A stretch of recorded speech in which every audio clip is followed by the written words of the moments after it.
ফেটেছে।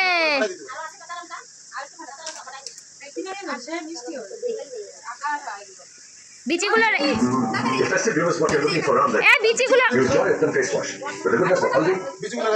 বিচিগুলো এরকম ঝাড়া দাও, এরকম করে দিদিদের নিচ্ছি তো।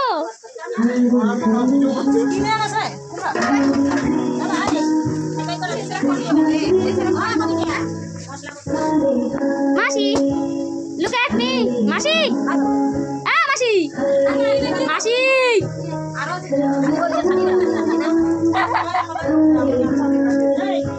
গুলু তোমার তো নেওয়া হয়ে গেছে।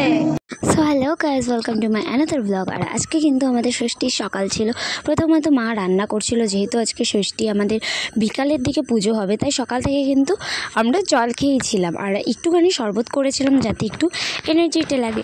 সো তারপরে কিন্তু আমরা ভোগের প্রসাদ বানানো শুরু করলাম, কারণ দুর্গা ঠাকুরের যে 3টে হাঁড়ি বানাতে হয়, নাড়ু মোয়া তারপরে ওই খই মাখিয়ে দিতে হয়, তো সেই জিনিসগুলো করতে হয়।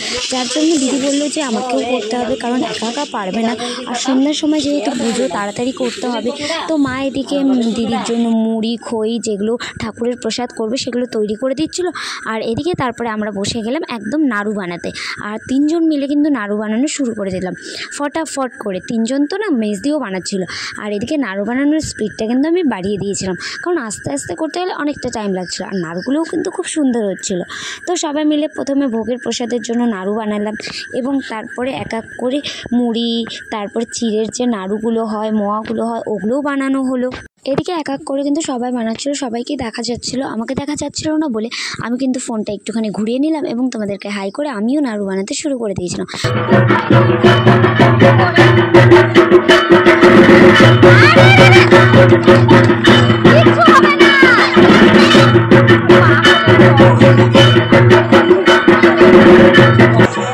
আমাদের বাড়ি যাবো, চল আগে নাস্তা দেখে নি। কে কে ভয়ে দৌড়াচ্ছিলি তোরা? ভয়ে দৌড়াচ্ছিলি যে? আমি না, চলো।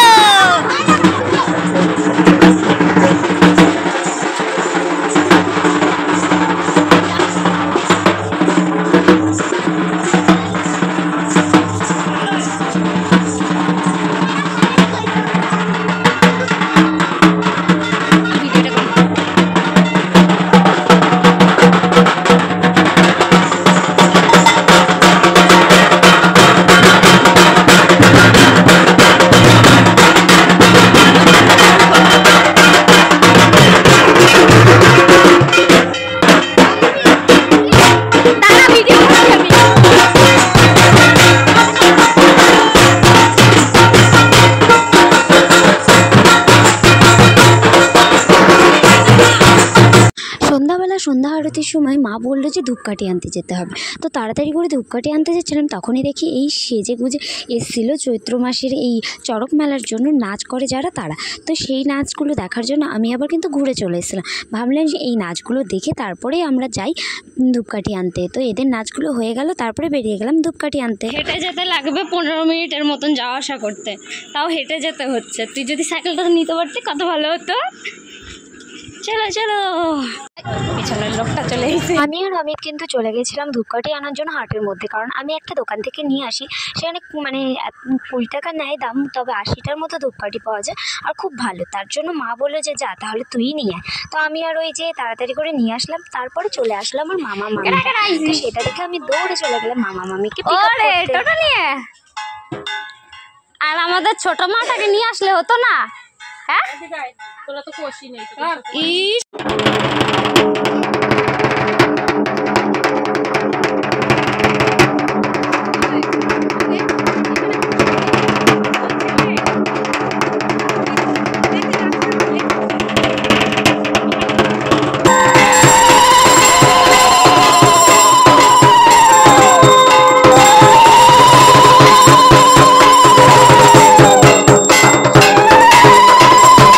এদিকে সন্ধ্যা ষষ্ঠী পুজো হয়ে যাওয়ার পরে এবং প্রসাদ বিতরণের পরে কিন্তু আমরা নাচের জন্য গান চালিয়েছিলাম এবং সবাই মিলে কিন্তু খুব নাচছিলাম। এদিকে চন্দনাদি, ছোটদি, কৃষ্ণা আর আমি 4 জনে খুব মতো নাচলাম। তারপরে পুজোর কাজে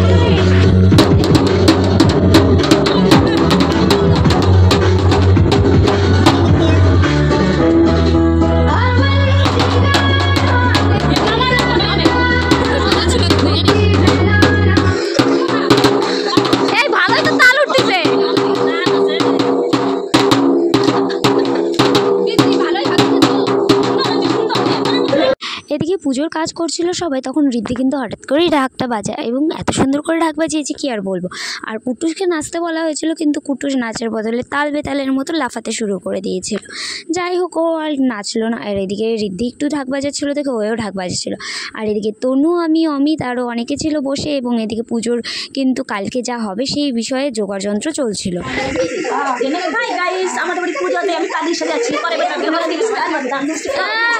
নিজে তো প্রথমে রেডি হয়েছিল শাড়ি পরে, তারপর কথা খালি লিপস্টিকটাই লাগাইছি আর কিছুই না।